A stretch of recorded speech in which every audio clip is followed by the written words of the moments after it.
Bonjour à tous les amis, on se retrouve pour le quintet dominical direction le temple de l'obstacle à Auteuil. On revient comme d'habitude sur les résultats de la veille. Donc jeudi à Vincennes, on est premier, troisième, quatrième, cinquième. Je n'ai pas le deuxième. Bon, ça a été une arrivée un peu de chevaux en vue. On enchaîne un deuxième gagnant avec la base gagnante. Après Idéal du Pommeau, on enchaîne avec Iris Intense. Le course par course a été bon, un peu moins prolifique que celui de Nantes. Par contre, on passe un pic 5, on fait encore un 3 sur 4 avec les objectifs, le report qui passe.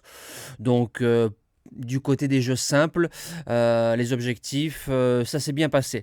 Alors, présentation du quintet du dimanche, le prix Kunschenberg qui va se disputer en Réunion 1, course 5, départ 15h15, sur un terrain lourd 4,9 annoncé par France Gallo, 4300 mètres, DE, 16 partants. Je le trouve plus dur, le quintet, par rapport à celui de samedi. Déjà que samedi, il n'est pas facile. Celui-là, je le trouve difficile. Base gagnante, le numéro 4, Fudan. J'attendais cette course-là pour le mettre plus haut. Voilà, il a gagné l'un des quintets de référence du côté du Putois. Il a bien gagné. Pour moi, il a gagné facilement. Il arrive en 61 de valeur. Il aura son terrain et je pense qu'il peut faire le doublé. La deuxième base, le numéro 8, Six One. Il m'a un petit peu déçu le 14 octobre. Je l'avais mis en base gagnante. Il a fini 6e. Quand je l'ai souvent mis en base gagnante, il a souvent pris des podiums. Bon, là, il a fait 6e. Par contre, il a fait deuxième sur ce parcours-là l'année dernière à pareille époque. Et je me dis que c'est le moment de ne pas le lâcher et je vise un beau podium avec lui. En troisième position, le numéro 2, Ralph Tavel. Vient de faire troisième du prix Écouan, l'un des quintets de référence, cheval sur la montante et la longue distance va l'avantager.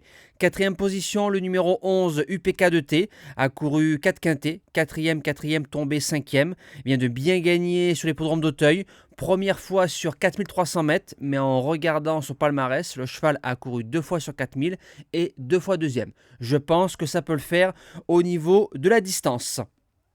En cinquième position, le numéro 3, Alnadan, redescend de catégorie par rapport à ce qu'il vient de courir, arrive en 62 de valeur dans les quintets plus. C'est un cheval qui a du fond parce qu'il a couru sur 5000 mètres en Angleterre.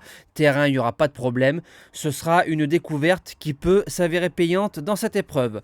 En sixième position, le numéro 10, Galop du Large, quatrième lors de sa rentrée dans le quintet de référence du côté d'Auteuil le 14 octobre, sera mieux sur cette distance-là. Maintenant, deuxième course après une excellente rentrée. Et souvent, il y a le fameux syndrome de la deuxième course. Mais lui, j'ai regardé, il arrive à répéter. Donc, c'est pour ça que je le garde.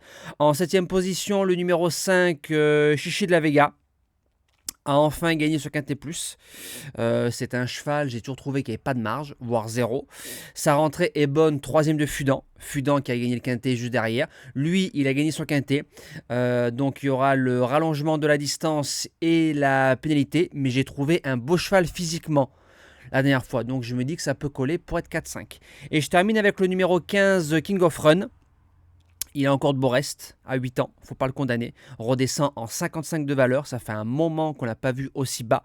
Et comme sa ligne du 14 octobre est bonne face à UPK2T, je me dis que pour être cinquième, c'est tout à fait possible. Voilà, moi je vous dis à demain pour le premier quintet de la semaine. On retrouvera les trotteurs et le meeting d'hiver du côté de Vincennes. Passez un bon dimanche et bon jeu à tous.